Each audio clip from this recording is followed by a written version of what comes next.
हूँ।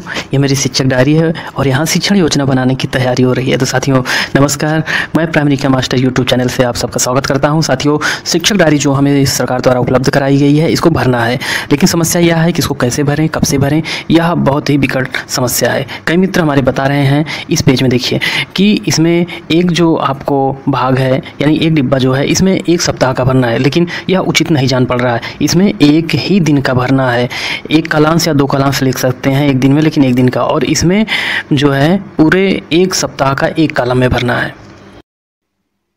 देखिए यहाँ पे लिखना है सप्ताह, माह, कब से कब तक पढ़ाना है, फिर पहला दिन, दूसरा दिन, तीसरा दिन, चौथा दिन, यानी सप्ताह में जो पढ़ाएंगे, सप्ताह का 5वां दिन, सप्ताह का 6वां दिन। फिर उसके बाद देखिए एक सप्ताह ख़त्म, दूसरा सप्ताह आपका यहाँ चालू हो रहा है। साथियों आइए डायरी भरना सीखें। साथियों पूरे शिक्षक डायरी में आपको 2 तरह के पेज भरने हैं पाठ्य योजना के तहत। तो सबसे पहला पेज जो है यह सप्ताहवार विवरण आपको अंकित करना है जो आप पढ़ाएंगे। तो जैसे मैंने यहाँ पे एक कर रखा है, आप देख लीजिए। तो सबसे पहले क्या है इसमें, महीना, माह, कौन सा महीना है जिसमें पढ़ा रहे हैं, फिर किस सप्ताह में पढ़ा रहे हैं, कक्षा, विषय, पाठ और पाठ नाम। और यहाँ कुल जो अनुमानित संख्या है मैंने 6 लिखा है। अगर आप एक ही दिन की दोनों कालांश को ले रहे हैं तो आप 6 + 6 कर देंगे तो 12 कालांश हो जाएंगे। यहाँ पे हस्ताक्षर हो जाएंगे आपके और आपके प्रधानाध्यापक के। साथियों हमने देखा कि जो एक प्रोफार्मा दिया गया है उसमें एक ही दिन का, यानी कि उसमें 6 दिन का हमें नहीं भरना है, उसमें एक दिन का हम शिक्षण योजना भरेंगे। और कैसे भरेंगे चलिए इसको देख लेते हैं। अब देखिए यहाँ पे आपको भरना है, सबसे पहले जूम करते हैं, यहाँ पे आपको सबसे पहले भर लेना है किस माह में, सन भी डाल दीजिएगा, अच्छी बात रहेगी। सप्ताह, वहाँ पे हमने साप्ताहिक विवरण में जो डाला है पहला सप्ताह वही यहाँ पे डालेंगे, और किस डेट से किस डेट तक हमें पढ़ाना है यह भी हम यहाँ पे उसी साप्ताहिक विवरण के हिसाब से भर देंगे जो पहले पेज पर भरा था। देखिए 1 तारीख से 7 तारीख तक है, तो 7 दिन में आप कहेंगे एक दिन संडे है, तो दोस्तों बीच में एक संडे पड़ जा रहा है, संभवतः 4 तारीख को है। तो हम कुल मिला के ये जानते हैं कि अवकाश के दिनों को नहीं शामिल करना, यानी जितने दिन आप कक्षा में जा करके उपस्थित रहेंगे, पढ़ाएंगे, वही गिना जाएगा शिक्षण सप्ताह के अंतर्गत दिन। ठीक है, तो ये हो गया। अब इधर देखिए बहुत ज़्यादा समझने की आवश्यकता नहीं है, कक्षा डालना है। कक्षा जैसे आप कोई भी क्लास पढ़ा रहे हैं वहाँ पे आप डालिए कक्षा 5, हिंदी मैंने डाल दिया है, और पाठ का नाम डाल दीजिए, अच्छी बात है, क्योंकि पाठ का नाम मैंने यहाँ डाला है तो ज़रूरी नहीं है कि आप यहाँ डालें। ठीक है, अब देखिए यहाँ पे लर्निंग आउटकम व चयनित पाठ्यक्रम जिस पर कार्य करना है, तो मैं आपको सजेस्ट करूँगा ये वाला डाला करिए। देखिए लर्निंग आउटकम, LO यानी लर्निंग आउटकम, और कौन सा है, H5, H हिंदी 5, कक्षा 5, और जो कोड है 02। तो ये आप कोड डालिए, पाठ का नाम डालिए, पाठ संख्या डाल दीजिए। अगर आप नहीं संतुष्ट हो रहे हैं तब आप यहाँ पे जो कोड था H502 यहाँ पे पूरा का पूरा है, इसको डाल दीजिए। लेकिन इसमें या इसमें से एक ही डालिए, दोनों नहीं डालना है आपको, ठीक है, दोनों मत डालिए। फिर चलिए आगे बढ़ते हैं। मेन चीज़ यहाँ पे आपको समस्या आ रही है कैसे क्या करना है। देखिए जो हमारे पास शिक्षण संग्रह है उसमें जैसे भी बताया गया है, और हमारी शिक्षक डायरी में भी यह उल्लेख है कि आपको किन किन बिंदुओं को अपने शिक्षण योजना में शामिल करना है। तो सबसे पहले है कालांश, आप बता दीजिए कितना लेना चाह रहे हैं, पहले दिन का एक कालांश ले रहे हैं कि दोनों ले रहे हैं। तो चलिए हमने जो बनाया है वह सिर्फ एक कालांश का है, ठीक है, यानी 40 मिनट का पर्याप्त है 40 मिनट इसके लिए। अगर लग रहा है नहीं है तो हम दोनों चक्र ले लेंगे। जो हमारा टाइम टेबल आया है कक्षा 5 में 2 पीरियड रहेंगे हिंदी के एक दिन में, तो हम दोनों भी ले सकते हैं। अब TLM आप यहाँ पे अगर वर्णित कर देंगे तो अच्छी बात है, नहीं करेंगे तो कोई बात नहीं है, जैसा भी आपको TLM संबंधित पाठ से आपको समझ में आए। जैसे मैंने यहाँ पे जो पाठ्य योजना बनाई है इसमें डॉक्टर राजेंद्र प्रसाद जी का चित्र है, पाठ्य पुस्तक है और कुछ चार्ट हैं, ऐसे करके हम बहुत सी चीज़ें यूज कर सकते हैं, मैंने जो इसमें किया है पाठ्य योजना में।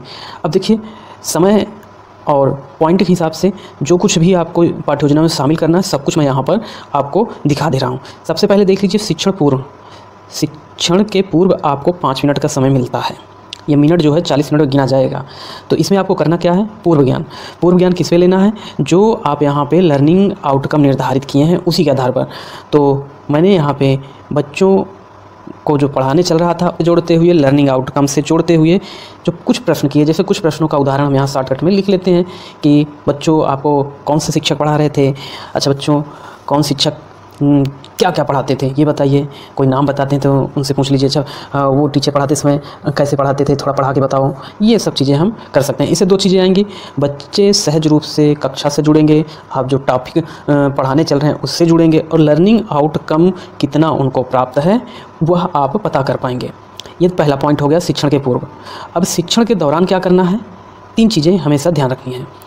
पहला, जैसे गद्य है कोई तो हम आदर्श वाचन करेंगे, फिर उसके बाद बच्चों से आदर्श वाचन यानी स्वस्वर वाचन करवाएंगे, और फिर शिक्षक द्वारा यानी हमारे द्वारा पाठ की अच्छे तरीके से व्याख्या की जाएगी। अगर वहाँ पे आवश्यक हुआ तो हम गतिविधियाँ भी करवाएंगे। जैसे मैंने इस पाठ के लिए रोल प्ले चुना है और सभी का एक समय निर्धारित कर दिया है कि 6 मिनट, 6 मिनट और 13 मिनट क्रमशः, जो अभी मैंने बताया। फिर उसके बाद हम भर लेंगे शिक्षण की समाप्ति पर हमें क्या करना है। हमें समय मिलता है इसके लिए 10 मिनट का, तो इसमें भी 3 चीज़ें आपको शामिल करना है। सबसे पहले शिक्षक द्वारा पाठ में आए प्रमुख बिंदुओं को प्रस्तुत किया जाएगा, ठीक है, समावेशी रूप से पूरे पाठ को आपको बताना है। एक तरह से मान के चलिए रिवीजन होगा।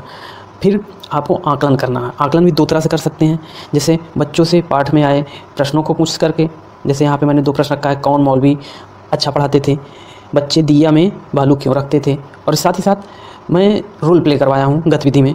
तो यहाँ पे मैंने लिख दिया है आकलन में ही कि गतिविधि जो कर रहे हैं रोल प्ले उसके अवलोकन से। साथ ही साथ यहाँ पे मैं अभी और लिखूँगा कि जब मैं पढ़ा रहा था बीच बीच में जो संवाद चल रहा था कक्षा की गतिविधि के दौरान भी मैं उनका आकलन कर रहा था, ठीक है। फिर अगर आपकी इच्छा है तो शिक्षण विधियाँ भी आप यहाँ पे शॉर्टकट में लिख सकते हैं। मैंने नहीं लिखा क्योंकि जगह कम हो रही थी, अक्षर बड़े छोटे हो जा रहे थे।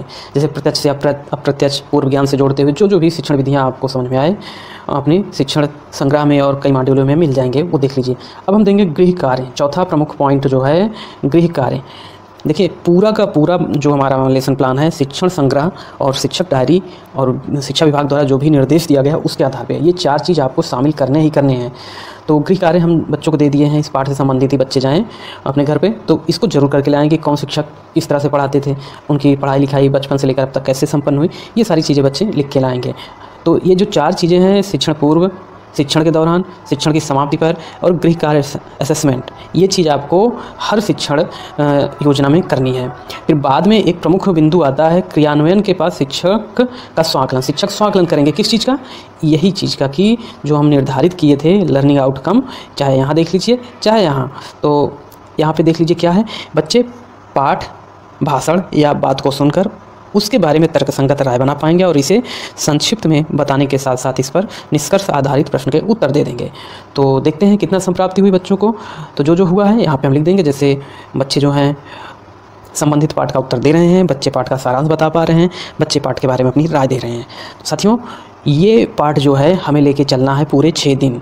पहले दिन मैंने इसमें एक लर्निंग आउटकम रखा, दूसरे दिन कुछ और रखेंगे, तीसरे दिन कुछ और रखेंगे, और यहाँ पे जो 4 हमारे पॉइंट हैं यहाँ पे हम बदलते जाएंगे और इस तरह से हम पूरे पाठ को 6 दिन में अच्छे तरीके से कवर करेंगे।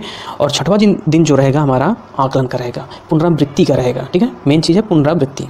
साथियों उम्मीद है कि आप अब शिक्षण योजना बनाना समझ गए होंगे।